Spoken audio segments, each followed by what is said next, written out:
రాష్ట్ర ప్రజలందరికీ కూడా అనేక రకాలుగా వైద్య రంగం కానివ్వండి, లేకపోతే సంక్షేమ రంగం కానివ్వండి, వ్యవసాయ రంగం కానివ్వండి, రైతుల పండించిన పంటల్ని కొనటంలో కానివ్వండి, గిట్టుబాటు ధరలు కానివ్వండి, విద్యార్థులకి తల్లికి వందనం లాంటి కార్యక్రమాలు అన్ని కూడా ప్రజలకి సంతృప్తికరంగా అందుతున్న పరిస్థితుల్లో చంద్రబాబు నాయుడు గారికి, కూటమి ప్రభుత్వానికి మంచి పేరు వస్తుందని తట్టుకోలేక కుతంత్రాలు పన్నుతుంది వైఎస్ఆర్ కాంగ్రెస్ పార్టీ అని చెప్పేసి మనం చేస్తామన్నా. నేను అన్ని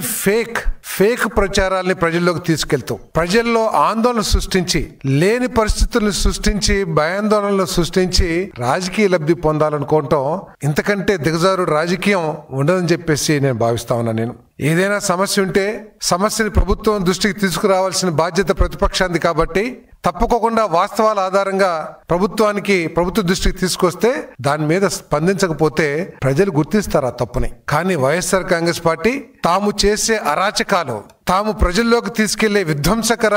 విధానాలు, 5 సంవత్సరాల్లో రాష్ట్రాన్ని అన్ని విధాలు కూడా నాశనం చేసిన పరిపాలన, వీటన్నిటి నుంచి దృష్టిని మరల్చడానికి